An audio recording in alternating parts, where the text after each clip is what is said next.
again to review Cars with a friend. Here we are again, here to review Cars 3 with a friend. If you're gonna sing, instead of doing that, you should have did you and me. Me and you, both of us together. The four of us together. I just want to say, I can't believe you're doing the musical opening for the film before Pixar's musical.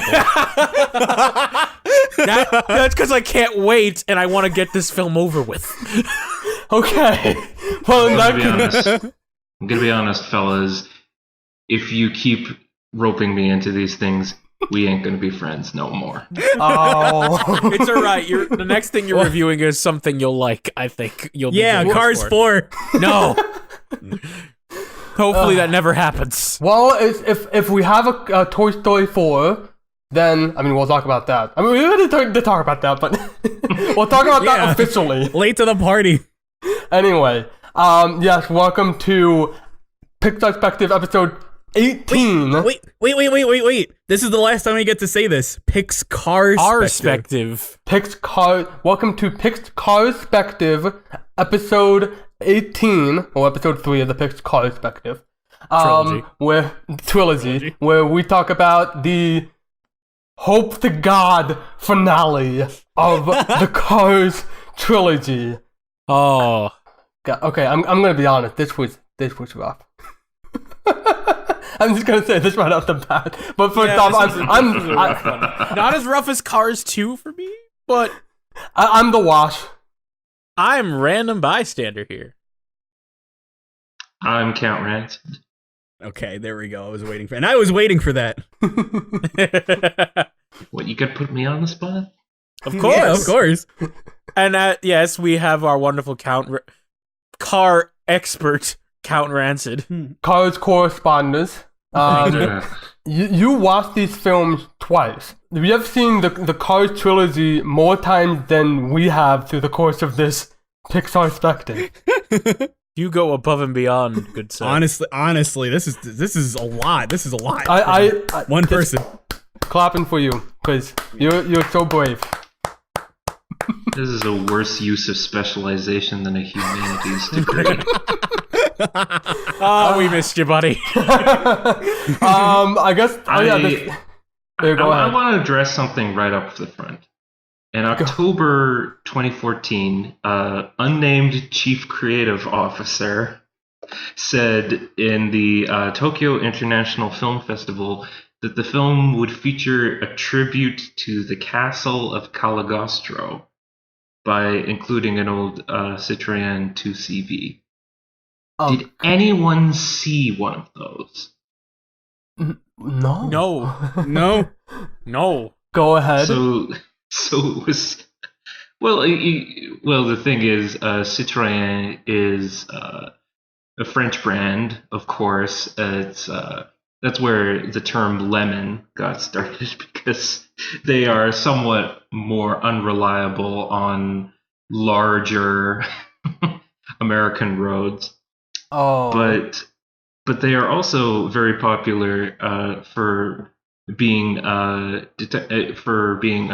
thief Lupin's car of choice. And okay. I was looking and looking for that Citroën, and I didn't get it. So what I'm saying is aren't you fellas glad that Japan is finally getting a good Lupin CGI movie of its own now, and doesn't have to rely on Pixar's cast-offs? Yeah, Cars 3. I'm so where we talk about anything but Cars 3. Cars 3 is the film that talked about anything but Cars 2. Yes, God. So all right. Here's the one part about Cars 3 that I'm sure we all actually really want to talk about. Our history with it. Okay. Well, Rancid, do you have history with Cars 3? Yeah, it's only about 12 hours long, but it's a rich and sordid story. Yes. For the Pixarspective, you saw all 3 of the Cars films for the first times, if I'm not mistaken. And sometimes for the second. Well, each time for the second, actually. Yeah. I honestly don't feel like I saw this film. Like, I could watch it again, and it would still just... It would completely dissipate in my brain, just, like, fart out my ear and be gone. You and me both. It's like an anti-meme, like an SCP like anti-meme. It refuses to be remembered. But it will. I think the creators of this movie would rather have that than Cars 2. Honestly, Cars 2 is worse. Okay, yeah, to say the least. Like I Spoilers on the ranking, by the way. But I'm like. I had just like around this point I had just like edited through the Cars 2 episode and like at the end of it I had to go pick out some film clips to put into the episode and just listen to like seconds long snippets infuriated me. Like it was wretched. Some of the I still can't find anything as infuriating as I can't believe they renamed the Piston Cup after our own Doc Hudson. And then they removed Doc Hudson. Oh my fucking god! They removed Doc Hudson from the trophy in Cars 3, didn't they? They did. because they was in Cars 2. Brian Fee, the director of Cars 3, refused to watch Cars 2. Really? I assume so. There's no other reason for this. I mean, I don't blame It's him. shocking. It is shocking how little of Cars 2, and by that I mean absolutely none of it, was featured in Cars 3. It's literally Nothing. Cars 3 Literally could have nothing. been I can't. 3 could have been a proper Cars 2. When I saw Cars 3 for the first time, and we should get into our history very soon, I thought that Number Crunch lady, I thought she was the secret agent from Cars 2. And then it's just, no, Cars character design has actually just gotten that bad. They all have the same lips. They have to have those exact lips. They all have the same models, except for the ones that are slightly more important. So Our history, which we all have together. Yes, because this was the first Pixar movie in a while that we all collectively skipped. Yes. The context was it was 2017. We already had like 2 films in 2015. We had Inside Out and The Good Dinosaur. And so 2017 comes along, and it's like, we don't have a lot of money to watch 2 movies this year. Yeah. Let's put our bets on Coco. Yeah. And so what? We weren't sure how Coco was going to turn out at the time. We'll talk about that. It didn't take a rocket scientist to know that no matter what, it would have been better than Cars 3. So and you're saying this as the Cars defender. Yeah. So all right, I'll drop this. I didn't dislike it, but oh my god, did I not like it? So you would say that prioritizing it, Cars 3 is worse than a movie about how great it is to be dead. Definitely. Because I had already just like edited through the Cars 2 bonus episode, so I'll also talk about our Cars 3 fan script when we get there. Yes. But anyway, so much better than the actual movie. So we'll talk about that. So Cars 3 came and went. We didn't pay any mind about it. We went to see Coco. We'll talk about what we thought about Coco, and then I was content with actually not seeing Cars 3. But then... Well... I remember when, I actually brought this idea up to Wash before either him or Random brought it up. I'm the one who said, it might be a good idea if we skip Cars 3. And I was so happy you did. Well, as the Pixar collector of the bunch, I again, just like with Cars 2, I skipped on the Blu-ray and I just went for the cheap DVD copy that would usually be paired with the Blu-ray. I thought I got you that for Christmas. Did you? I think I did. Or somebody did.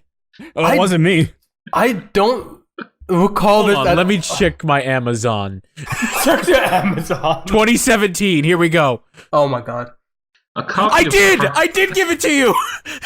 I have no memory of this. Thank you very much for the Christmas gift. I don't. I Maybe think you got it. Maybe you. Got I it hate for myself yourself. for it because I. No, I didn't. I got it with. I got it. I Oh, got because you I put it on my wish list. That's how you Yes, got it. I got you it and Baby Driver because I felt bad about Cars 2. That's right. And Baby Driver is the far superior film. But that's Oh, for without a drop. I got you 2 driving movies. You got it to drive. Oh no, Random, you absolutely got it for him. I remember this now. Yeah, and I You felt saying that it refreshed my memory. You definitely got him Cars 3. Yes, and I felt bad. And I was like, you know what? Here's the actual gift. Thank you very much for Baby No, Driver. I was mad because then you decided, hey, let's watch it on New Year's Eve. Let's spend our last waking moments of 2017 watching Cars 3. And I was like, I hate myself now. I should have just gotten you Baby Driver. Listen, it became a tradition because the year before we decided to finish up Sonic 06 in 2016. That was a trip. That was a tweet. Yeah, and I wasn't even involved with that. Anyway. I was just there for the ride. Anyway. Playing Animal Yeah, so Crossing. we are talking New about Leaf. Cars 3 today, right? Yeah. Let's talk So about yes, Cars 3. I watched Cars 3 and we Yes. all watched it on New Year's Eve, and I didn't want to. I was like, maybe you should watch it on your own, and I'm like, but I didn't say no because I got him the gift. So The idea of Cars 3 as a gift for Christmas is just so unspeakable to me. that's why I got him the Baby Driver, because Cars 3 was a gag gift, and then Baby Driver was the real gift. And the funny thing is, he got me Baby Driver as well. Yeah, that's right. Oh, wasn't that nice? That was a good Christmas. It was, except for Cars 3. Anyway. I'd rather, reach into my stocking and find a chihuahua's head. Yeah. So I hate to end this conversation on the note of a chihuahua head, but we've been not talking about Cars 3 for 15 minutes. I know. Yeah. All right, who's going to do the plot summary? Rancid, you want to do it? You know what? I'll do it. The impetus behind this film is that, well, Cars 1 was that unnamed director. I'm going to call him Skipper John because of his many faithful years serving the Jungle Cruise.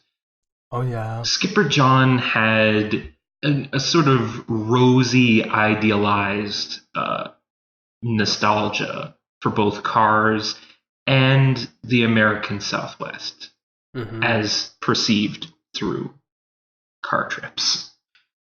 The second movie happened because Skipper John had sort of like a half-baked idea inspired by a press junket. That's right. The third movie happened because you can't have a trilogy without 3 movies. And merchandise. The reasons have just gotten more and more thin. And with this one especially, He like, could have it's not had like even... a subtitle, Cars 3, I guess we're doing this. On that note, for Random, I'm still upset the subtitle is not the third wheel. I know. They could have went that joke. And But instead also, they it pretty much, very much is the third wheel of the Pixar films. It is. We didn't even say like a plot summary, like what was the actual in the plot, but yeah, that is No, it. Yeah, that's honestly it. That's It was honestly just it. This is made to be a this is- trilogy and make merchandise. yeah. Oh, and Alright. something about lightning, you know, If getting you older. actually want to know the real plot to the movie, it's that things happen around Chick Hicks. Who is not voiced by Michael Keaton, by the way. It's voiced by Bob Peterson. I noticed that. Yeah. Well, I noticed voice- it too. There's a lot of voice acting I did notice. We'll talk about one particular one later.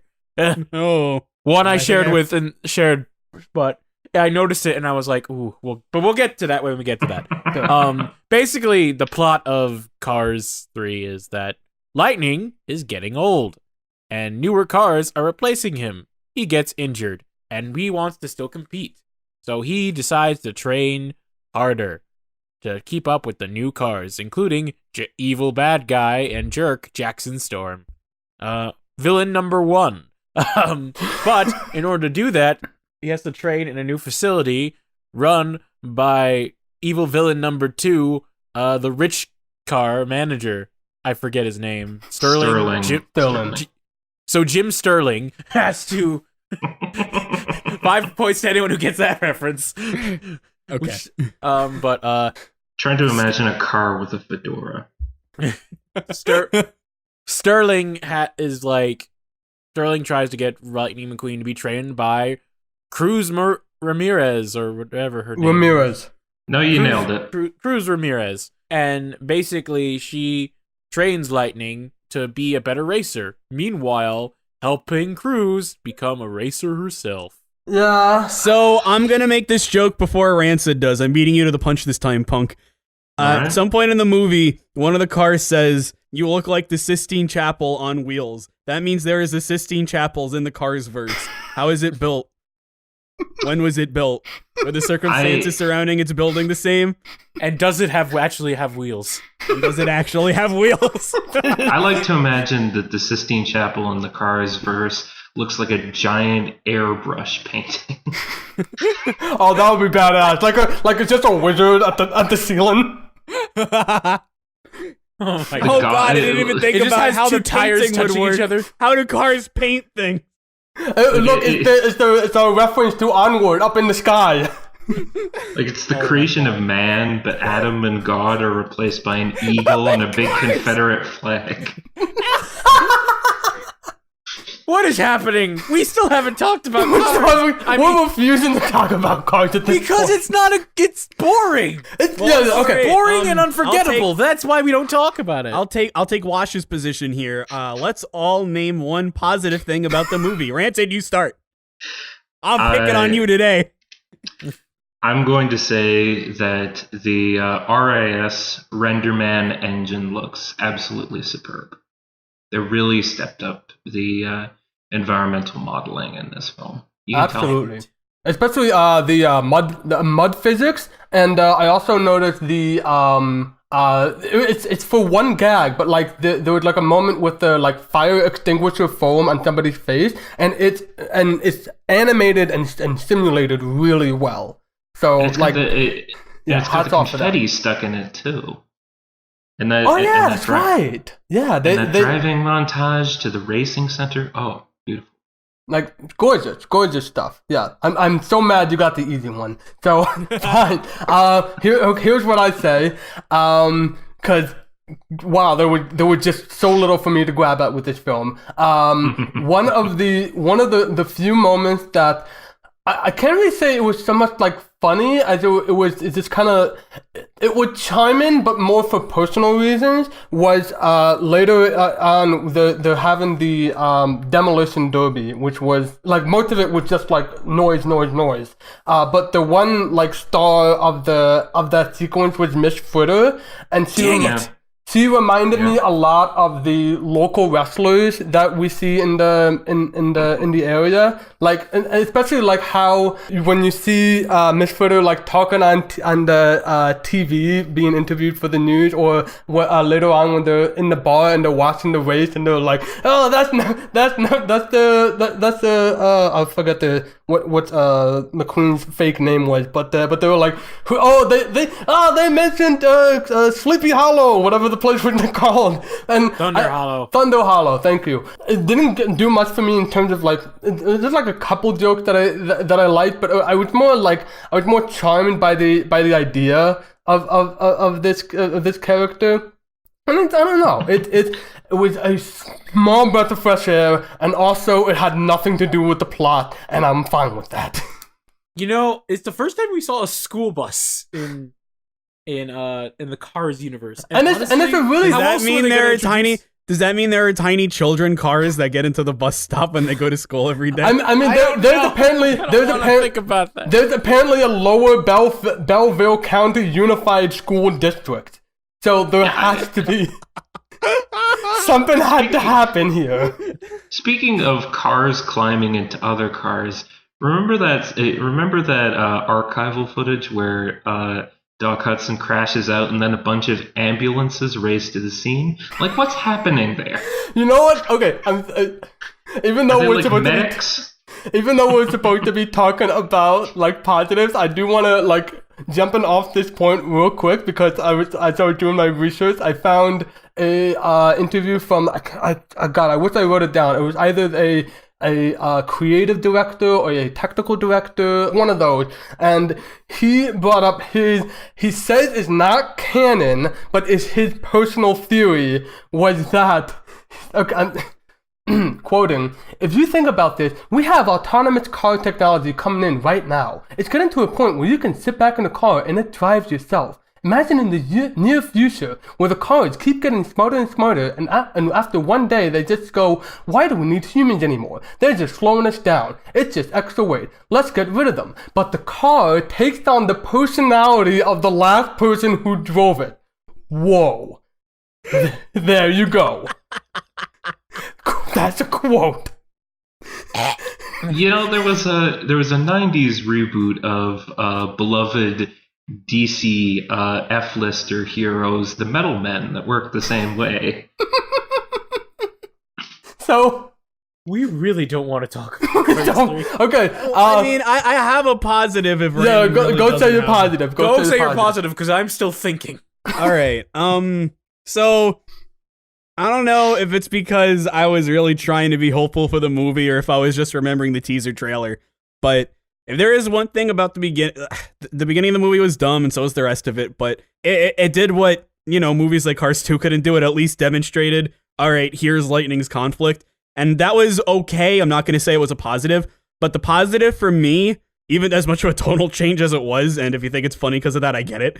But when he's pushing himself to his limit and he can't go anymore and his tire pops and everything stops, or everything changes. Everything will change. Everything will change. That's what the teaser trailer said. Yeah, that was the teaser trailer. And Lightning crashes. And the car crash is kind of, sort of the most realistic car crash we've seen in a Cars movie. Yeah, it looks harrowing. It does. Like, he looks dead.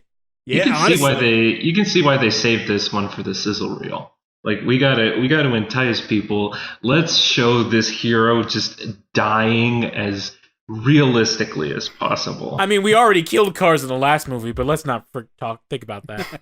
Yeah, but this is Lightning McQueen. Yeah. Let's kill Lightning McQueen. This is Lightning McQueen. So there's a point at the end of the movie where a bunch of characters are cheering, and despite there being like a million noises at once, all I could hear was Mater. Oh God, you took my I don't know any positives, which is weird because it's not worse than Cars 2, but that doesn't count as a positive. I guess Cruise was okay. I'll talk about that, but if you think that way, then all more power to you.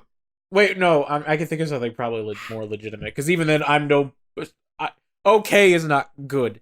Could I give you one? Sure. The moment in the simulator where Lightning goes off the track and starts mauling people is kind of funny. Kind of. Oh, yeah, that. Oh, what about Chick Hicks? No, because it's not Michael Keaton.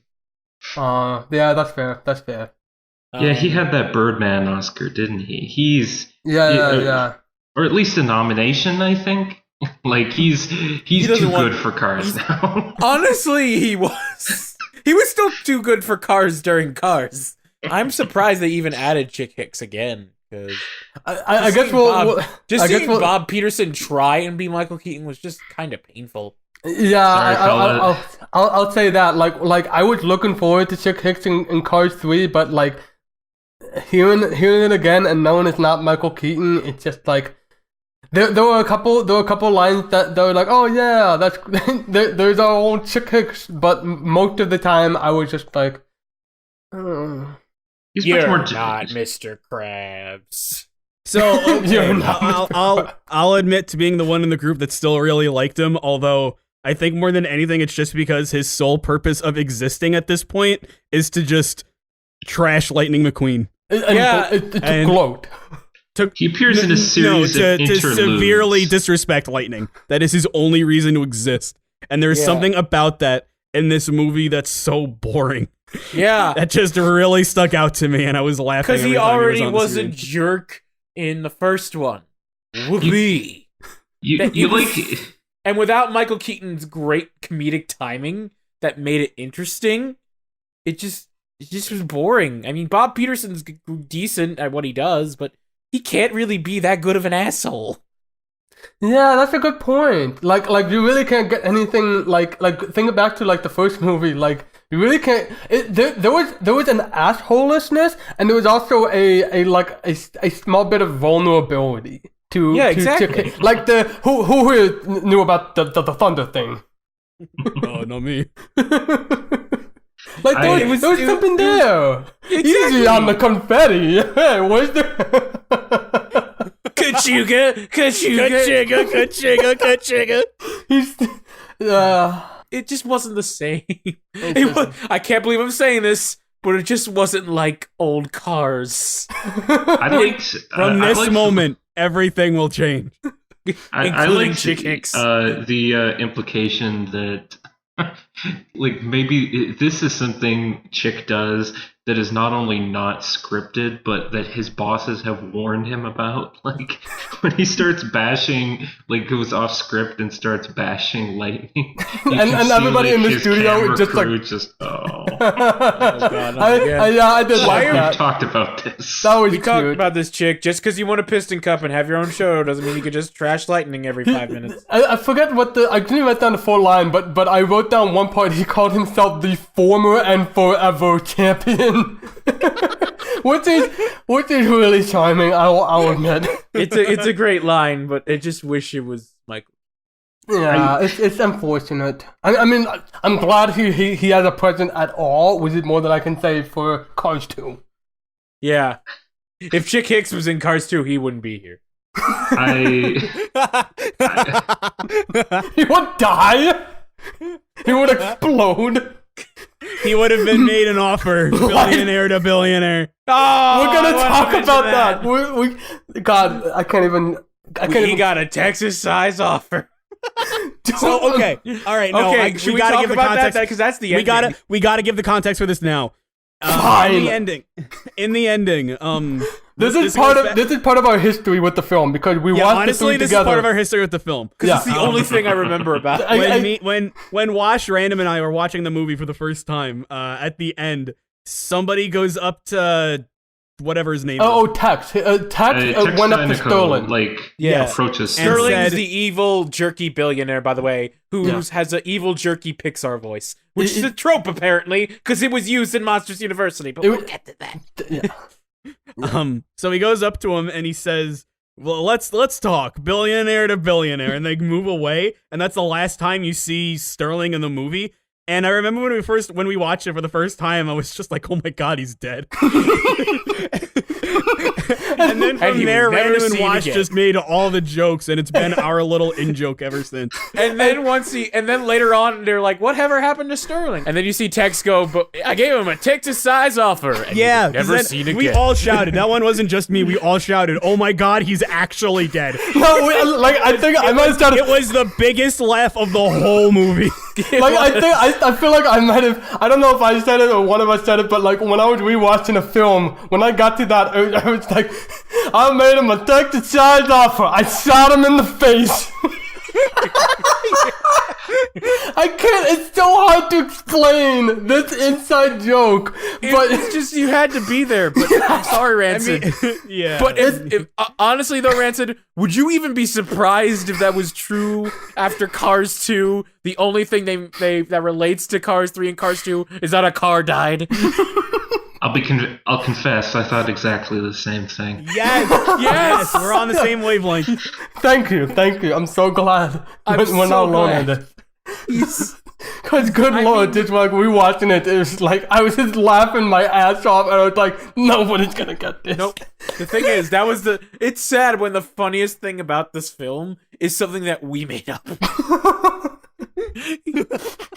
But that's what I like to think happened to the villain. Sure, same with Johnny Storm, too. Why not? He got a Texas size offer, too. Credit where credit is due. They tried to do something slightly different with Jackson Storm. In only that, both Chick Hicks and Francisco were exactly the same character. Like, they tried to pull it differently. Like, this, Jackson Storm is much more two-faced. He's much more passive-aggressive. He deals in psychological manipulation rather than just, outright bully taunts. You know what? That's the positive I'm going to steal. The only thing I remembered about the villain number 1 was that he was a passive aggressive, and a lot of what he was saying was very sneaky. There was that sarcastic layer. You know what? Get a ton of pictures, because Champ here has been a role model of mine for years now. And I mean a lot of years, right? I love this guy. Unfortunately for us, we just finished Monsters University very recently, and he reeks of a not that's villain number 2. Oh, that's villain number 2? Yeah. Oh, really? I thought to me this guy was just a bully. That's all he was. I mean, he was a bully. But the Jackson Storm was performed by Armie Hammer, who was the villain in the film Sorry to Bother You. And without spoiling anything in Sorry to Bother You, he did far better as a villain, and he did far better as a villain than that one, partly because he had a lot more to work with than in this. Like, in Sorry to Bother You, he's still like a horrible person. Coincidentally, he's a billionaire in Sorry to Bother You, but he put in a little more like comedy to the performance as well. With Jackson Storm, it's just a vacuum of fuck you. I thought you were actually talking about Armie Hammer when he said he's a much worse person, and I thought, well, that is fair. He does seem like kind of a dick on his Twitter. I mean, I cannot judge. The villain who literally reeks of the bully from Monsters University is the other villain. But mostly because he is voiced by the same actor. Yeah. Nathan Fillion. Nathan Fillion? I cared so little I got my actors mixed up. Yeah, I honestly, it was funny. I came in the billionaire character, and I already knew he was first off, when I saw this with New Year's Eve, I knew he was a twist villain from the get-go. Because it just literally screamed twist. I'm a twist villain! I'm the twist villain! I'm going to backstab you! I'm going to be a jerk! But then something about this, when watching it again today, I was like, I didn't like him before, but he sounds familiar, and I hate him because of it. Why? And then I literally paused the movie, checked IMDb, and I'm like, oh my god. Oh, it's Castle. Well, yes, but god, it's the bully from Monsters University. No wonder I hate you. So here's the thing: when we were talking about Monsters University, we called the bully, whatever his name was, the worst Pixar villain. How does it compare against Jackson Storm and Sterling? I think the Monsters University is worse. I'd have to agree. I would call Sterling more of a non-entity. I mean, he's not really that bad a person. He's more really a jerk. He's just rude. He doesn't seem to have much confidence in Lightning McQueen, but at the same time, he's mostly just acting in the interest of his own business rather than any sentimental attachment to a racer. Mm-hmm. He sees a gravy train and he's gonna ride on it, and do whatever it takes. That's about it. I don't know.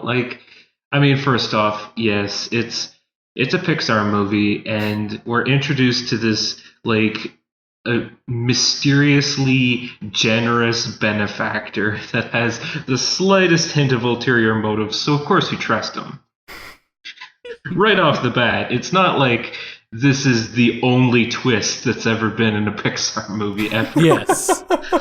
And it's not like you'll see another billionaire in another Pixar film later down the line going through almost the same thing. We'll talk about that. It's not like you will see someone who is perceived to be a hero but is actually an asshole in our very next film, which is coming out 6 months later. And we'll talk about that as well. That. We'll talk about that as well. Oh God. Okay. The only positive is that at least one of those characters is voiced by Bob Odenkirk, but it's not this one. But that's again, we'll get to that when we get to that. In fact, we'll all Honestly, Yeah. Sterling, other than the voice, at least he's not like he's just like constantly like acting in his best interest for himself. But I don't know if I'd call him a villain. I just call more him just a controlling jerk. He's not amoral. he's not a college bully. Yeah, he's not he becomes a villain at the end when he just like appears and just says like and he becomes really aggressive out of nowhere. he gets back in here. I'm an asshole, and you have to get out of there. There was even one of the few like genuine laughs I got was like I think it was like what it was like after the race, and Mater just screamed out to "You are not a nice guy," and it was so blunt that I just like bursted out laughing, and I was like, okay, fine. It's like he like disappears from most of the movie, and then he realizes, oh, that's right, I'm like the tertiary villain. I have to make up for lost time, you guys. Yeah. I have to show off my true colors. Yeah. Even though I did that technically already when I told Lightning McQueen to retire. Ooh. But he's gonna do it in the movie anyway. Ooh. He literally just drove in from the background and said, "Cool, what are you doing here? Get back. Go back to training. You are not a racer. You hear that? You are not a racer." It was so out of nowhere. Why? You're saying that Okay. Cars 3 being the way it is makes me so mad because unlike Cars 2, this is actually a sequel to Cars. It's just really bad. Well, okay, maybe not really bad, but really boring. I would go so far to say both. It's both, yeah. Okay. I wouldn't say it's bad. It's I don't know. Nothing. I think of a lot of the really bad Pixar movies. Cars 3 is harmless, I think. I would call it useless rather than harmless. That's fair too. Useless. That's also fair. Yeah, It doesn't need to exist. It definitely did not need to exist. Yeah. This is the sequel that does not need to. This is the sequel really that doesn't. Yeah. This was nobody asked for this, and nobody asked for Cars 2 either, but they went ahead with it. at least with I Monsters feel like University. I wouldn't mind this movie as much if this was Cars 2. And Cars 2 just didn't exist. We didn't have a Cars 3. This was Cars 2. At least the flow from Cars 1 to this Cars 2 would have been a little better, not Cars 1 made her secret agent Cars 2. It's so confangled now. Yeah, honestly. It's so bad. Like Cars 2 is I've said in the previous episode, it's a children's movie. The dialogue alone was like, this isn't right. This isn't it. Here, there was they tried. They did got something. It was just what they did was that they just did Cars again. I proposed that Cars 2 was a story that Mater wrote about himself and was trying to show off to everyone, and they're just like, oh Mater, you did this That in never crayon, happened. huh? That's great. That didn't happen though, Mater. You have to get ready for the Piston Cup. Okay, Lightning McQueen. I can't believe one of the good attributes of our joke fan script was that we had actual continuity from Cars 2 to Cars 3 to Third Wheel, where this secret agent has a long cable. Cars 2 is effectively non-canon. Honestly, it's not. Even honestly, Pixar wants to bury that along with The Good Dinosaur, which they should, especially The Good Dinosaur. But that's besides the point. We're not talking about that. I just had to fill the quota. I don't know if the fact that Cars 2 exists makes Cars 3 better or worse.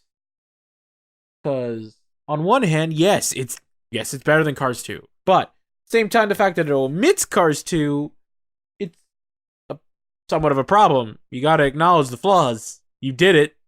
You can't pretend it didn't happen. I would You give. made your bed. You got to sleep in it. I would say that if they had done this, because when I was thinking about this, it's like the timing was actually lining up really well. If they had done this something similar to Toy Story 3, like you have Toy Story 1, 1995, Toy Story 2, 1999, Toy Story 3, 2009. 2010. 2010. Good lord. Yeah, even better. 11-year gap between then. If you had something, let's take Cars 2 out of existence. If you had and then you have Cars, nothing in the franchise for what is it? 2006 to 2017. Again, 11 years. Nothing for 11 years, and then you have Cars 2. Cars 3 as Cars 2. Then you could do something there, and the Lightning feeling old could have a little more gravitas to it. If it was, although it would need to be something more than just damn millennials. Yeah, that was a problem. That's another thing that really bothers me about Cars 3, because the plot is actually like the idea, not the actual execution, but the idea is surprisingly good. But they don't do anything with it. The execution is almost spiteful. It is. It really is anti-millennial. Or millennial, as I should say. Oh, man. Another one of your patented jokes. Hey, the jokes are better than the shit in the movie. I can't help but note the irony of a high-tech versus old-school plot on a movie done with the latest state-of-the-art computers. Exactly. With Cruz Ramirez, you have Cruz Ramirez, the younger one that's gonna take over the throne from Lightning McQueen. But it's handled like, Cruz, you're one of the good ones, and it just goes back to being spiteful. Like it's just hate young people. Yeah, I feel like an old man baby boomer wrote this, and it was just trying to spite everyone, all the new fandangled kids and their technology, but just forgot it was a movie about cars. You think maybe a certain unnamed person who was currently being pushed out by his company amid a wave of lawsuits had anything to say about that? You think maybe he did a pass? I mean, there's a decent possibility, but there was a different director for this one, right? Yeah, it was Brian Fee this time as the director of Cars 3. Has Brian Fee done anything else? That's what I want to ask. I wish I had actually looked into what Brian Fee had done, because I'm sure he had done something.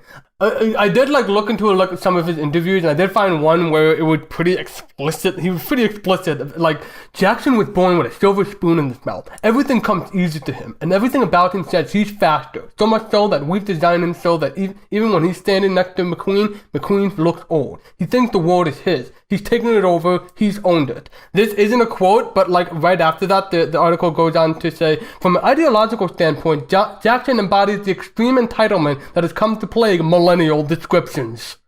I couldn't find anywhere where the director explicitly said millennials, but he was making it. He made one comparison where he was talking about how football players nowadays are hitting each other harder than they used to.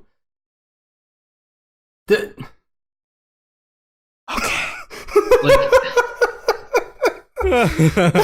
What did we do to you? That's the thing about sports, right? Is that nobody was ever competitive before we showed up. Nobody. Not a person. Nope. Exactly. Everybody. Everything was fine until the darn millennials came in. They ruined everything.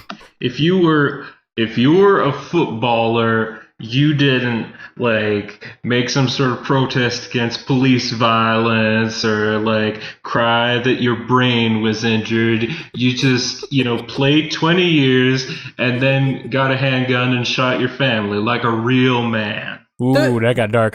There was even one line where it was actually directed at Cruz Ramirez, where it was they went out because they part of the whole thing is that they instead of doing the computerized training, they decided to go outside to do some real training, and they go on a beach, and there's I forget what she actually said, but it's something like I've trained, but never outside.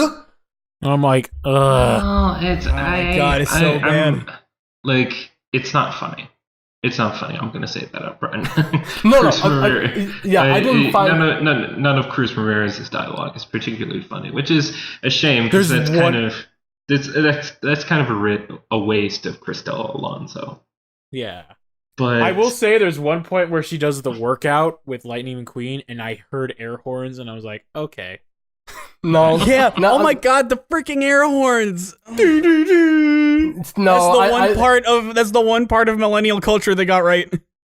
I was Cruz Ramirez was completely muted. Like I'm on board with Rancid here. Didn't laugh. Didn't find her charming. And like the halfway point, it was like Lightning was yelling at her, and she said, "How dare you? I have a dark backstory."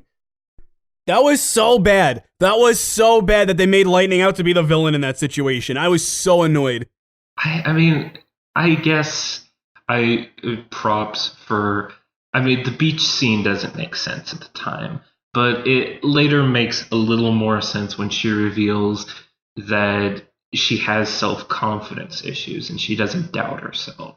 And she doubts herself constantly. So yeah, I can get that. So there's a sort of a very thin thread of continuity between those two scenes. But look, I'm going to get mad here for a second. Please do. During that workout sequence, there is a little dojo that they go to meditate. And Cruz tries to tell Lightning, get... it's another millennial thing. Like, get in touch with your feelings. Like, name your tires. What are their names? God. And it's not funny at all. But on the wall of this sort of dojo tea room thing, oh my God, I know what you're gonna say. There is a decal, and it features a meditating car, and it says "Karma-ste." That was awful. I missed that, and I'm so glad I did. I would have thrown my computer. Not only was it in that scene, but they liked the joke enough to feature it in the credits. Yeah, I skipped the credits. I skipped the credits.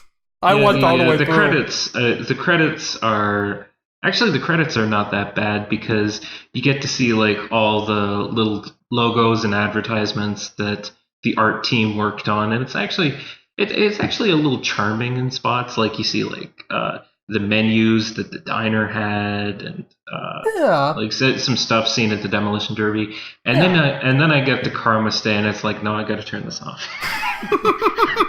I can't see this. How the heck did I miss this? How did I miss Karma-ste? And you know what? Actually, I'm glad I did, because again, I would have just turned off the movie. I'd be like, okay, this is the first Pixar movie I didn't make it through, and I made it through Cars 2. Like. Even the Flintstones at its absolute laziest, like, oh, we're going to see Anne Margrock in Rock Vegas. Like, those are still recognizable puns to an extent. Karma-ste is... It sounds more like a karma pun than anything. Honestly, yeah. I am it's tired. Not anything. This is what broke Rancid.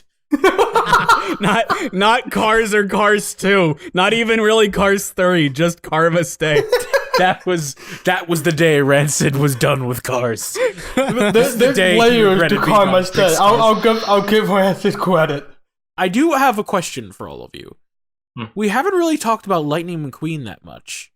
What do you guys think of him in this movie? Is he better or worse than any of the Cars? Than the first Cars? He's probably better than Cars 2. Well, it kind of erases the personal growth that he developed in Cars 1 to a degree. Like he's not as competitive, and he's not as competitive until he is. He's not as egotistical anymore until he has to be. Yeah, I noticed that too. Like it starts off like an actual sequel until it just. Random, you were saying like he's probably better than Cars 2, but one of the few positives that I believe Kirby fan had about Cars 2 was that like they actually like Lightning is at least he's the similar person that he was at the end of Cars. Yep. Yeah. That's a good like point. in Cars, like Rancid said, in Cars 3, like a lot of that got erased. It's just we're just starting over again. Yeah. And we're just watching Cars 1. And it's a shame because in the beginning of Cars 3, he's actually like all nice to like Mater and stuff, and he seems, and that's like okay, he's not a jerk. But then this opening sequence, like it starts with him like I am speed. It starts with him like doing his old pre-race mantra, which is ironic, making fun of the dang millennials and their meditation when he's doing the exact same thing. But, he's like laughing at what a glory hound he used to be. And then he wakes up to Mater, who snuck into the trailer while he was basically asleep.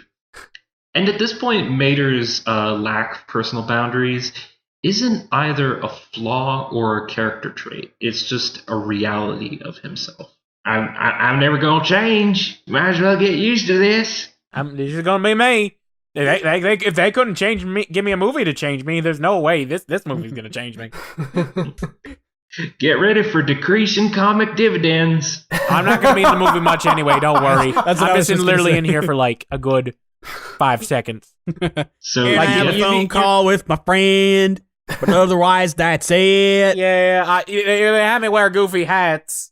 That's a joke. I'm going to be calling you on something that is immediately recognizable as Skype. That's my joke, wearing hats. Don't steal my Why was thunder, there a Mater. joke of Mater wearing all the different hats?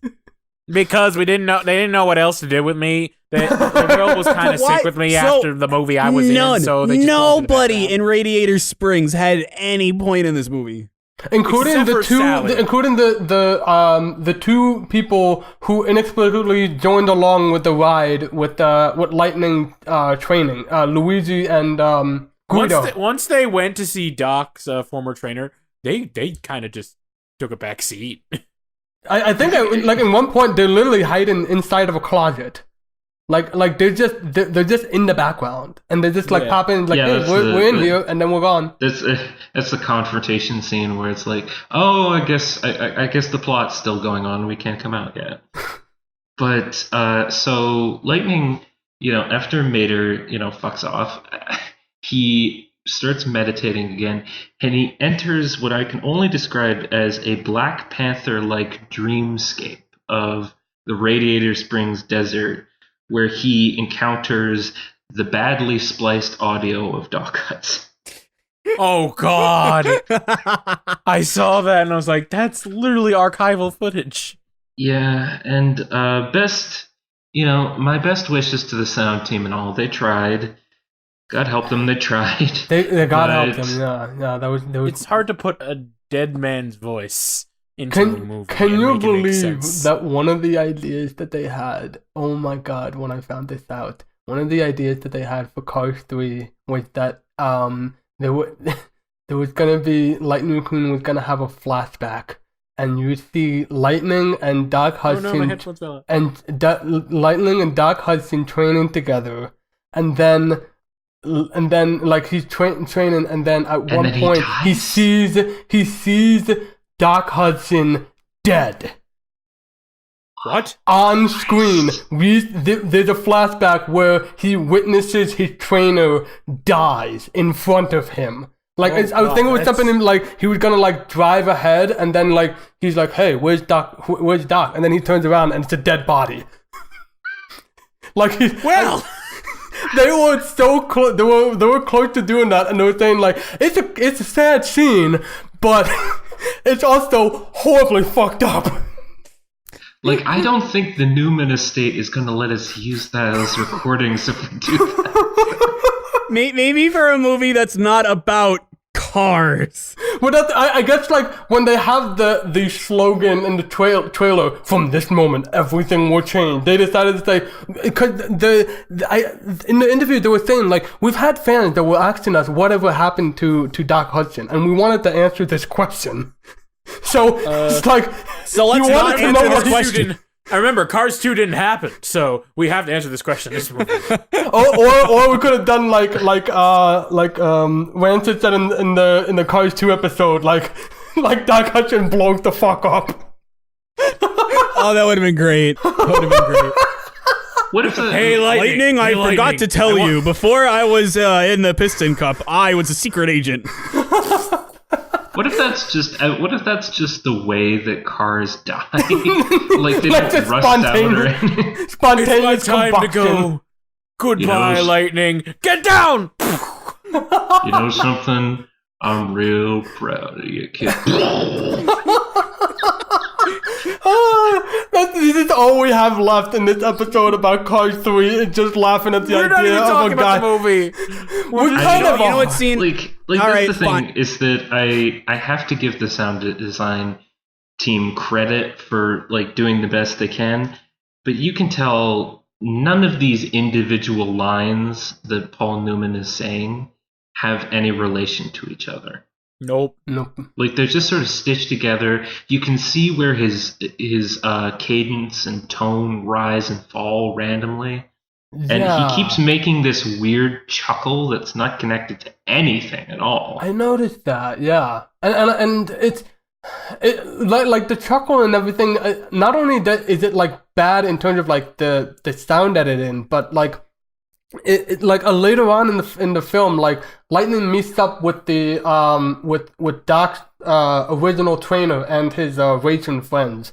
And he's saying, like, if only I'd seen Doc Hudson happy. And it's like, we saw him happy in the flashback, in your happy flashback, in the beginning of this film.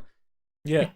Well, no, okay, in defense We saw of that... we saw Doc Hudson happy No. Okay, in defense of that scene, that's not at all what he said.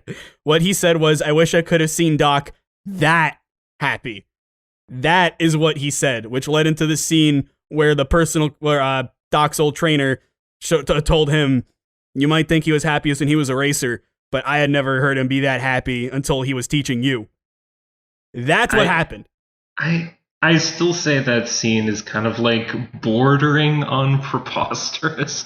It's just like Smokey suddenly says, and let me show you this mood board I've constructed. Yes, yeah. I'm not defending the scene itself. The fact that he has all those notes that have just Doc and Lightning, like, what? I'm a huge fan, Mr. McQueen. Imagine if the film just took that turn, I'd be all for it. That's what should have happened. He just has Doc's corpse engine in the closet. We really should have written Cars 3. When he stabs Lightning just explodes. I would like to see like a close-up of Smokey staring right into the camera, and then you just see like a flash of Chris Cooper's real-life threatening face over it. All while you hear ka-chow. But before Lightning can explode, Mater jumps in as a secret agent and saves him. Good thing I kept the rocket launchers. Or the Good thing I suddenly remembered I was a secret agent. I don't know why. I think the people called the rioters told me to forget. You know, they also did that with Tom Magliozzi, didn't they? I don't know. I don't know. Yeah, when's the timer? As Rusty. Rusty's. Right. Oh yeah, they were in this movie too. Yeah, although they suddenly jumped you notice ship too. Suddenly you notice that Dusty's a lot more talkative than Rusty. It's almost like one of the Car Talk guys died. And they are using archival audio of him. And also like Joe Ramp, I read they just got his brother Jerome Ramp to voice Red to do the boo, and then that was he cries once in the movie and that's it. I think at least Jacques in Finding Dory had like something of a role, right? I mean, did anybody in Radiator Springs have any of a role? They painted Lightning and made him look good after he was yes, the Sistine Chapel. Of naked. They painted the number 95 and thus they skirted through a loophole that nobody saw coming, even though this is all right. Let's talk about the ending.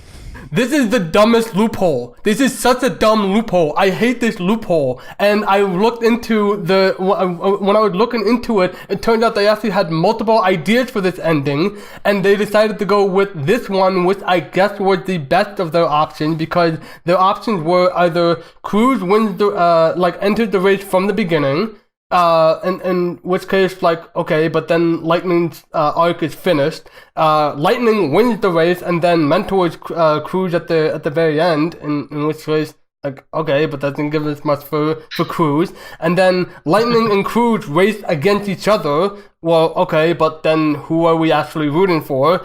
And so I guess the best option they had on the table was Lightning not races. Really, because so here's I want you to hear what you just said, okay? You said Cruz races from the beginning, but that means that Lightning's arc is finished. What's the problem?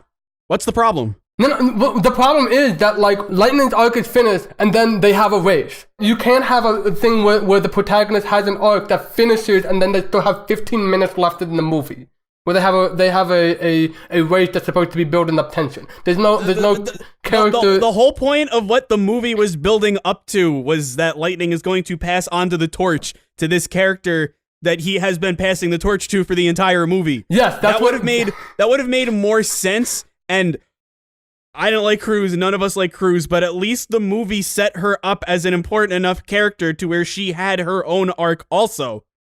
So Lightning's arc is finished, and he is passing his status as a racer on to Cruz. That's the whole point of the movie. That is until the very end, where it turns out, no, they both won the race, so Lightning can coach and be a racer. But that's the thing. This makes me really mad, because I am a competitor. That does not fly.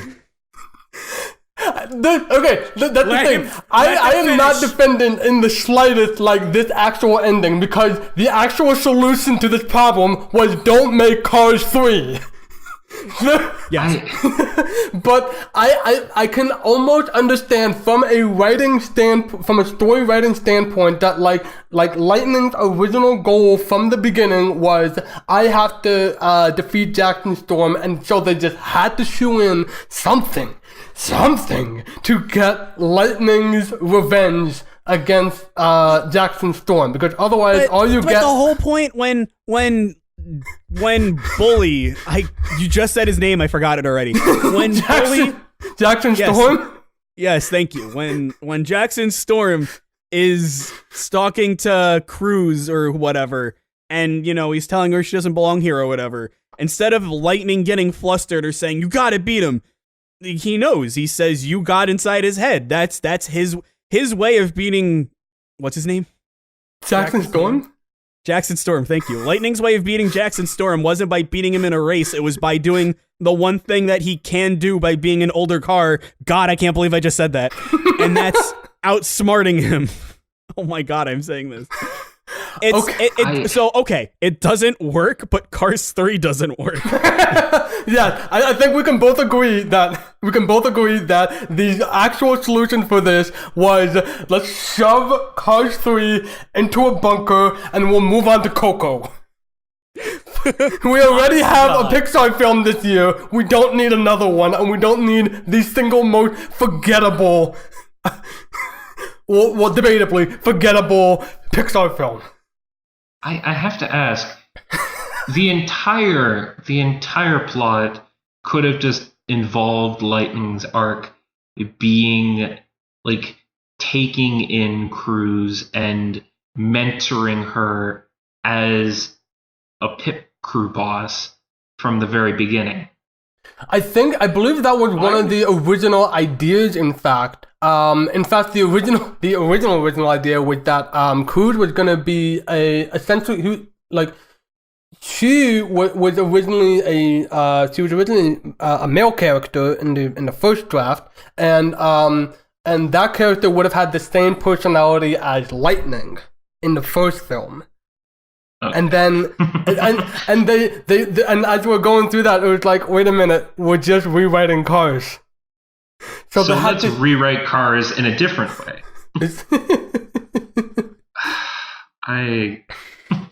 I have some notes here. Oh, do you? Oh. Do tell. Cal Weathers, as voiced by Kyle Petty, is a pretty peripheral character, but I think of all the characters voiced by actual race car drivers, Kyle Petty is the one who handles himself best because he actually has like a little emotional moment. Huh. By contrast, Bobby Swift. Oh, yeah. Poor Bobby Swift, who is introduced as like sort of the friendship trio of Lightning, Bobby, and Cal. Bobby just sort of retires off screen and is replaced with a race car named Danny, who is also voiced by a real life racer, although I forget his name. I believe his name is also Danny. It's. Can I just say, like, when that scene happened, when he was like, Bobby, can you believe this? And it's like, you're not Bobby. When I first watched it was like, who's Bobby? Exactly. It's like if he hadn't have said who's Bob, you said you're not Bobby. I don't think I would have been able to tell the difference because Bobby has just not appeared. And that's the thing is like all these old race cars are retiring. They seem to be being pushed out in a matter of months by the new generation rather than years. It's so hard to tell because the early part of the film is almost entirely montage. You can't get a sense of the time frame. And then all of a sudden it just skips to Radiator Springs 4 months later, says the subtitle. And it's like, well, they said like Lightning had a bad season. So that sounds like it was essentially, like you said, in a span of months that this had happened. That entire opening montage, by the way, probably could have been trimmed by about, I would say, almost a full minute. That's the problem with so many movies that involve race car driving or have race car sequences in them. Mm-hmm. The races themselves are hard to make interesting. Ultimately, unless they have some sort of actually compelling human drama fueling it, they're just cars going in a circle. Yes. Yeah, I mean, I know that's a common like NASCAR joke, but if we're gonna let's. No, that's the thing is that now actual NASCAR racing is a bit more interesting than it appears on film. Yeah, but that's the thing that like from a story standpoint, all that's happening is that like occasionally somebody's getting in front of another driver. Hey, Random, what did you think of the ending? You've been a little quiet. Yeah. That's because I really don't have much to say. You didn't finish it, did you? No, I did finish it. Of course. No, I did. Trust me. I did, but only because of that billionaire to billionaire moment. Otherwise, I probably wouldn't have made it. That and Texas-sized offer. Yeah, that's the. I forgot about Texas-sized offer. I'm so glad I saw that again. Oh god, but that was my favorite part of the ending. And to say that, I didn't really care for it. It was kind of stupid and probably not right. There's one point where someone literally asked, is that legal? Or something like that? And I'm like, and I think it was the villain. He said like that's not illegal, and then the crew chief at the time, Smokey, thank you. Said the number has to be out there. Doesn't say who's wearing it, and this is like Kirby has said, like competitively, this cannot fly. There are so many ways you can easily exploit this. I mean, in real life, NASCAR isn't. It's debatably a physical sport, but in the context of cars, it is very much a physical sport. And the fact that it's a 500 lap run means it's an endurance race. So essentially, what you can do is that you can, when you have one car that's a little bit tired, you can immediately swap them out with another car having the same number, and it's still going to count. It can still count as a playable character, or whatever it's called, a player. Yeah, no, that wouldn't fly. There was a lady, I believe, in the 80s or 90s who entered, I believe it was the New York City Marathon, and she crossed the finish line first, but they later found out she took the subway for most of the way. Oh, I know which one you're talking about. That's the 19. Oh, I can't remember. It was the early 1900s, the Summer Olympics. And yeah, that whole marathon it's hysterical. There's so many great details about that marathon. Her medal away when they found out. They didn't say, well, we already etched her name on it. I mean, like, even if it's not technically against the rules, as vaguely worded as those rules may be, it's still got to be a disqualifier on some level, right? Speaking of things that are that have already happened, our time is up. It is time for our final thoughts. Oh god, we barely talked about the movie. I'll go first, I guess. Okay, go ahead. The fact that we barely talked about the movie it really shows how much of an impact this movie has made on us. Mm-hmm. This movie, like Cars 2, didn't need to exist. No Cars sequel really needed to exist. If anything, Cars 2 should have been the nail in the coffin of why Cars 3 shouldn't exist. But it does, and it's boring, it's bland, it's... What's the word I'm looking for? Forgettable? No, I'm saving that for later. It's basically when you know what's going to happen no matter what. Predictable. Formulaic and predictable. Yes. And it just... Yeah, it's forgettable. Very, very forgettable. And I honestly forget about watching it every time. I really didn't want to watch it because I knew how forgettable it was. Even though it's technically better than Cars 2 in my eyes, I still really you can't even stay attention while you're talking about it. Exactly. I'm looking on my phone during the conversation. Hey, I'm glad we're engaging you. No, I mean, like, I was looking at my phone during when I watched Cars 3. Movie, okay. Yeah, during the movie. Like, I was scrolling through IMDb. I was trying to like be like, oh my, I was literally thinking about I should be working on editing right now. And my video is late because of Cars 3. Oh, I'm sorry. No, it's fine. It's half my fault and work's fault. But despite that, it's Cars 3's fault. It's really Cars 3's fault. I hate Cars 3. I don't like it. But it's just more, again, it's not the worst Pixar movie. It's just really, I don't think it needed to exist. The only reason it exists is because of money and merchandising. Mm-hmm. And I hope that was worth it. And all I can say is, I'm really happy with the new direction Pixar's going, and that there may be a chance that there will be no more Cars sequels. We can only hope.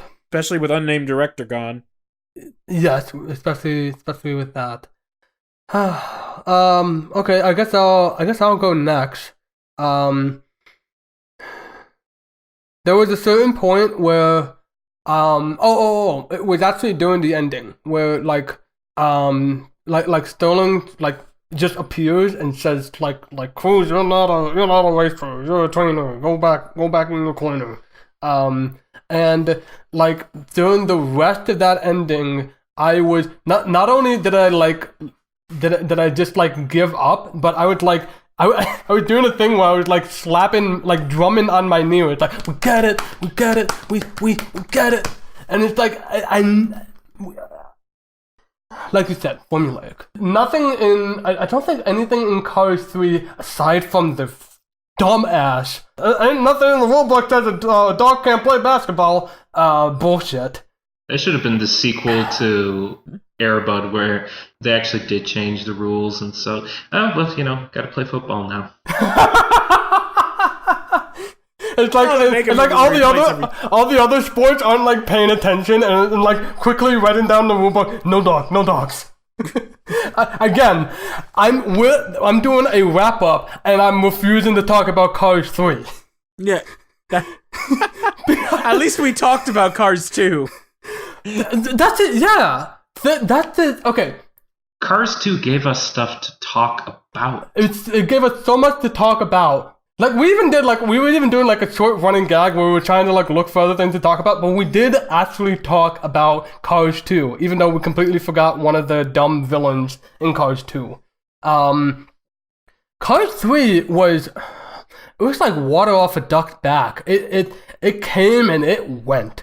I wasn't any the wiser. I didn't gain any new insight in like with Cars 2, I gained a new appreciation for cars. For Cars 3, it came, it went, and then I went back to editing. Yeah. Okay, I'm gonna say this one last thing as a final note, just because I really love our fan script, but I can't believe that one of the few things we predicted with that fan script was 2001: A Space Odyssey music. Oh yeah. I was like, when that happened, I was like, oh no fucking way. It was just at an appropriate time too, and it was like, okay, I guess we got a point for predicting that. Count Rancid, our Cars expert now. What say you about Cars 3? At one point in this film, perhaps demonstrating how deeply Disney has now got a stranglehold on Pixar, Mater the tow truck sings the Humphrey Hop, aka Put It in the Bag. This is of no consequence. It's of no point. It's not funny. It only got a mild smile of bemusement from me, a Disney fan who appreciates such ephemera. But that's the entire movie. Cars 3 is useless.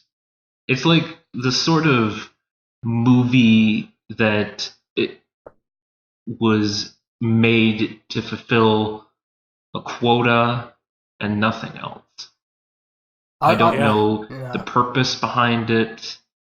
I don't necessarily know the ideological forces behind it, other than a slight amount of grumpy old manness. Yes. I can't think of any reason for this to exist. By contrast, Cars 2 can at least serve as a bad example for Pixar movies. Yeah. It can be seen as the one not to do. Cars 3, by contrast, is the one you just shouldn't have done. Yeah. You didn't need to. I keep being reminded of a quote you gave me once, Wash, is that I'd rather be extremely terrible than boring and unrememberable. Or forgettable. Because terrible as it is, gives you something to talk about. Like, we were in an angrier mood at the end of the Cars 2 talk. Here, we're just sighing a lot. Yeah, we just don't care. I don't care. Kirbyfan, next week. That's where my energy's gonna go. Kirbyfan, do you care? All right. So here's where this rant comes on. Oh boy, you've been quiet. I've been waiting for this. I don't care about Cars 3. However, and I thought this when I saw the movie for the first time also, and I was just as upset with myself when I saw it the first time thinking this. I have competed in Super Smash Brothers for a long time now. I have been competing almost 10 years. That is a long, long time. And there are a lot of different emotions and feelings you experience when you practice any competitive sport for such a long time. I'm not gonna lie, there were points in this movie that really resonated with me. I really felt Lightning. Honestly, throughout, I felt Lightning struggle. He wanted to stay relevant, but at the same time, things are changing around him so fast, it's hard to adapt. And I feel for him. I don't empathize, I sympathize with him. I'm going through a very similar journey that he is. At this point, my results are pretty much down the drain, but I help people. I help people get better. Maybe not. I wasn't at the high that Lightning was at, but I resonate with it.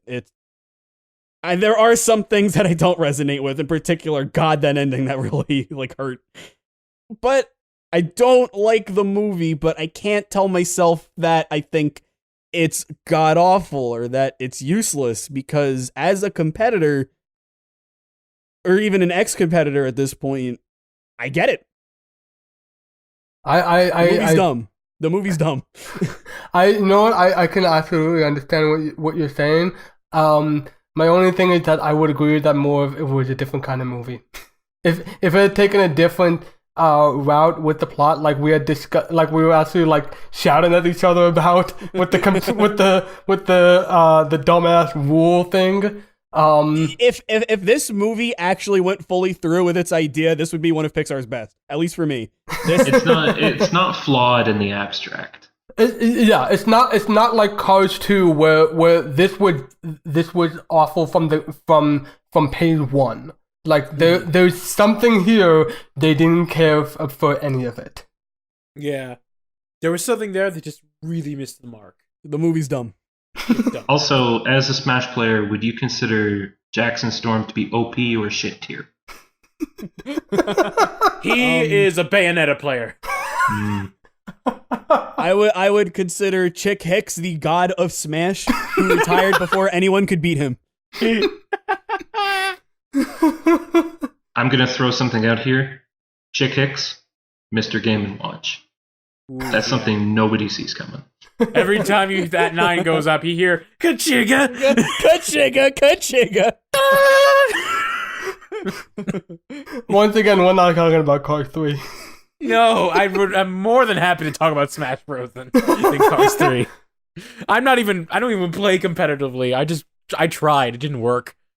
Look, I've got to say, I'm feeling a little better because now that we've got this Herculean labor underway, it's just all finished and done with. You are done with the Cars movies. You're done. You don't have to experience a Cars movie ever again. Granted, you're free. You'll be back again for another movie we're talking about. You're back 2 episodes later. Yeah, you fellas can deal with the cheerful yet grim rumination on mortality that they didn't pay those Mexican people for, and we're not watching Cars 2 again. Wait, what? And I, in turn, will sign up for yet another fun pseudo-objectivist superhero fantasy. That is all right. We're not watching Cars 2 again. And you know what? Let's end this off, and let's end this off the way we end this off. Well, actually, since Rancid isn't involved in the ranking. Oh yeah, rank the Cars movies. Yeah, I'm so sorry that you have like 3 movies to work with here, but your ranking so far is from the bottom up: Cars 2 and Cars. Is Cars 3 better than Cars 2? This is what I want to know, honestly.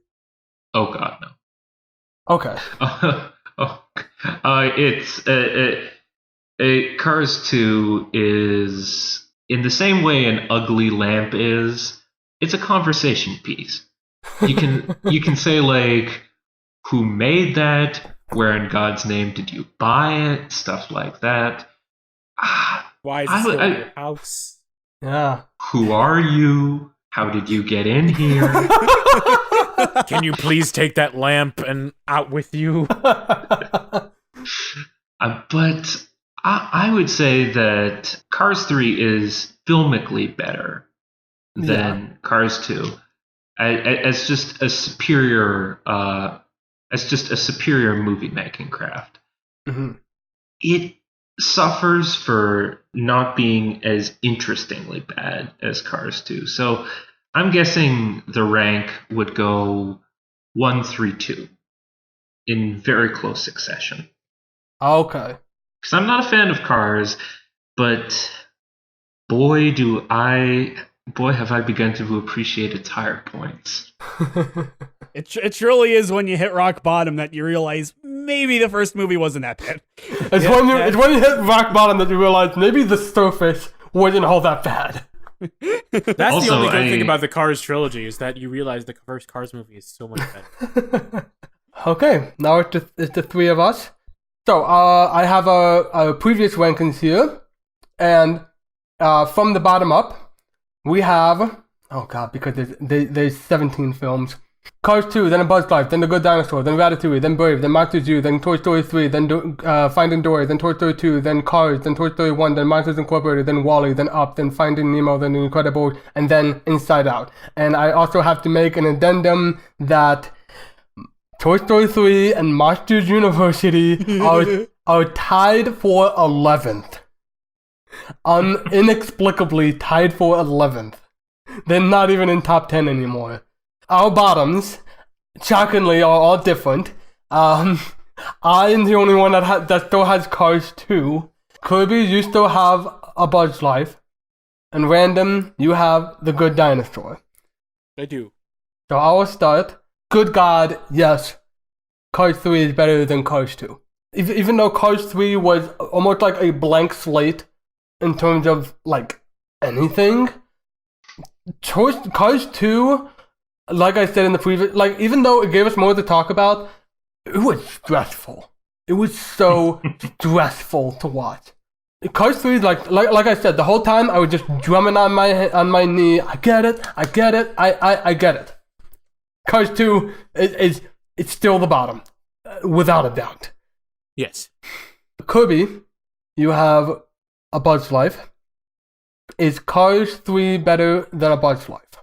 You know, I never thought I'd see the day where a member of Pixarspective puts their own opinions above that of the list. If you thought that was the stupidest sounding thing ever, then welcome to A Bug's Life. Cars 3 is better. Oh God, you have some funny ways of making Bug's Life the worst. I mean, it factually, objectively is, but thank you. Okay. All right. That'll do it. Random. You have The Good Dinosaur, not A Good Dinosaur. Do you really care? You have The Good Dinosaur. Is Cars 3 better than The Good Dinosaur? Come on, Lightning. Yes, it's better. Come on, Lightning. Yes, it's better. It's Good Dinosaur. All right. Moving up. You two have Cars 2, and second to last, and I have A Bug's Life. Kirby, is Cars 3 better than Cars 2? Yes, it is. Okay. All right. And Random, is Cars 3 better than Cars 2? Yes, it is. Okay. Should I disconnect for the? I'll What? do myself. I'll be. What's that? What? I know it. I know what you're gonna say. I'll just mute myself. I'm confused. He doesn't want to be mad. Is Cars 3 better than A Bug's Life for me? Kirby, I know we can have our disagreements. So I just want to say, no matter what, like I know what you see. No matter what, I understand where you're coming from. Buzz Life gave me so much more to work with. Let's just say, on the basis of Ratzenberger rolls alone. Yes, thank you so much. Thank you so much for pointing that out. Yes, on the basis of Ratzenberger rolls alone. But even outside of Ratzenberger, there were characters that were introduced at the beginning of the film, and they showed up through the entirety of the film, including the ending, and I enjoyed them all the way through. Like Slim and Francis and Heinrich. It's like I look back with boredom and fondness to A Bug's Life. Cars 3 got nothing. I can't enjoy Lightning McQueen. I can't enjoy Cruz Ramirez. I almost said Cruz McMichael. Oh, that's a callback. That's the worst callback of them all. Chick Hicks, I was looking forward to. I was really disappointed, especially like hearing him and like, nope, that's not Michael Keaton. That doesn't have the delivery of Michael Keaton. Like Mater. Here's the thing. I actually laughed quite a few times at Mater, but fucking Doc Hudson, the dead one, had more screen time than Mater. Like, pathetic. There was just nothing to work with. It was just, I was listless. It focuses mainly on two characters, and somehow fails as character studies for either. Yeah, like there's like I was saying earlier, like this wasn't a flawed idea. There is potential for this as a character study, like you said, of these two characters, of a older racer that's questioning retirement, and a young spirited trainer who always had dreams of her very first race. There's so much you can work with. Cruz Ramirez is boring. She has like zero funny jokes. Zero. Not a one. Zero like charm. Like all there's this running gag about like Ramirez being having these things that would sound passive aggressive, but when she's saying it, she means it seriously, and every single one of them fell flat on his face. Every single one of them. I'm sorry. I'm so sorry. Cars 3 is the new second from the last. What a privilege and an honor. I also appreciate that you were like talking about A Bug's Life like it's a hangout movie or something. Like the same way some people watch Dazed and Confused. Like, I just love seeing the characters interact. And the thing is, like, I didn't even like Dazed and Confused. I quit Dazed and Confused like halfway through. Okay, what about Fast Times? Oh, I haven't seen Fast Times, but I'll see. All right, so now I'm all alone in the back bench. So we're moving on up. So, Random, now you have A Bug's Life, and Kirby, you have Monsters University. So, I'll start with Kirby. Thank you. Can we just get it over with? I need more time to think about this. Is Cars 3 better than Monsters University? Yes. Okay. Was this a difficult decision? No. Okay. I understand, but for me, it's not even close. All right. Random. You have A Bug's Life, third from the bottom. Is Cars 3 better than A Bug's Life?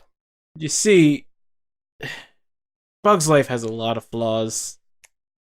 So does Cars 3, so this makes it very, very, very difficult to think of what an outcome, and I've struggled for this and procrastinated this.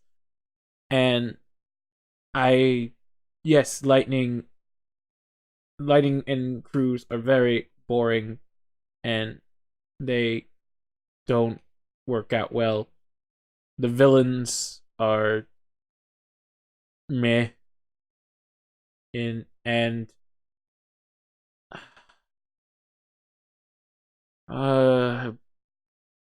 is so hard. This is hard.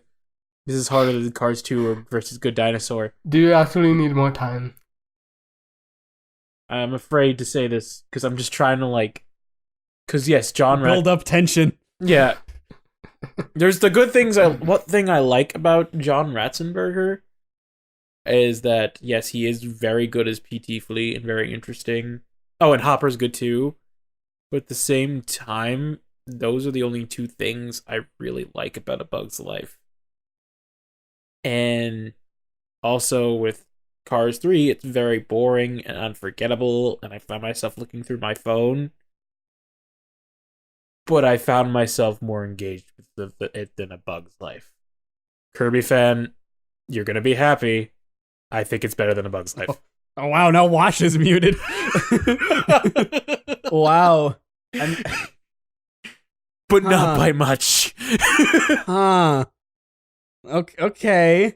Was not expecting that, to be perfectly honest. Neither was I. Hope I'm not I. rubbing... I mean, okay, I hope I'm rubbing off on you, but I hope I'm not forcefully rubbing off on you. Don't... No, it's more, it's honestly, it's just like, I think it's because the circus bugs were hit and miss for me, and sure they committed to the plot, but it's just like, eh. And again, this, if anything's going to be like a last minute change, like, it would be this. It's probably going to be this. Like, but I was more engaged with it. I didn't mind Cruise as much as you guys did. It looks beautiful at points. All right, honestly, I mean, they're all valid points, but if you want to save yourself the hassle, just go with billionaire to billionaire and... Yeah. Okay. You know... No, okay, I'm gonna have to say this super quick because I have to pick up my girlfriend at the train station. So I'm gonna have to wrap this up as fast as I can. I'm sorry for muting. It's just she was calling me, so I had to. Oh, I thought you were muting because I was saying Cars 3 is better than Bug's Life. I mean, we'll add that in for the comedy sake. All right. Well. Okay. So. All right. So you both moved up the list, correct? Yes. Yeah. Okay. Kirby, you have the Good Dinosaur, and Random, you have Ratatouille. So I'll start with Random. Is Cars 3 better than Ratatouille? Hell no. Okay. Ratatouille has Skinner. That's that's a good enough explanation on my schedule. Perfect. I accept that. Kirby, you have the Good Dinosaur. Is Cars 3 better than the Good Dinosaur? I think this will make Random happy, but yes. Oh, I'm surprised. Yay, I guess.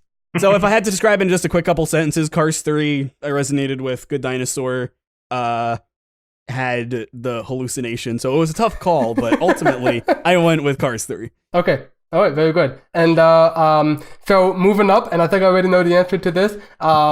Kirby fan, you have Ratatouille. Is Cars 3 better than Ratatouille? Nuh-uh. Yay. Ratatouille's better.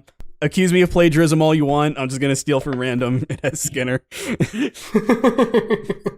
Okay, very good. All right. Get yep. to that list. Do the math. Yep. So I got the math here, and from the bottom up, with now that we have 18 films here, I'm gonna try to make this quick. We have Cars 2 at 14 points, A Bug's Life at 16 points, The Good Dinosaur at 19, Cars 3 at 20, Ratatouille at 26, Brave at 28, Monsters University at 28, Toy Story 3 at 29. Finding Dory at 37, Toy Story 2 at 41, Cars at 43, Toy Story 1 at 45, Monsters Incorporated at 48, WALL-E at 50, Up at 55, Finding Nemo at 56, Incredibles at 59, and Inside Out at 61, and... I can't believe this, but now Montague has clinged off of Toy Story 3 and has clinged onto Brave. And they are now in 12th place. Oh my god. That's the stupidest fucking thing. And with the movies we've got left, that tie is not going away. It's not. It's not. We'll see what happens with the well, probably not with Coco. We'll see what happens with Incredibles and Toy Story 4. Yeah, we'll see. We'll see. But I know you have to go. Yeah, we're now taking this like in the original Cars episode where now I'm the one that has to leave. Yeah. Oh, I should have been the one who had to leave during Cars 2. I'm so upset. Aww. Okay, so I'm the Wash. I'm Random Bystander here, who's excited for Coco next week. And I'm a billionaire. Gotta offer you. Oh my god, I got shot! And I am done, thank God. See you in Incredibles 2. See you in Incredibles 2, and thank you so much for listening. Take care now. Bye-bye. Bye. Bye. Shot in the face.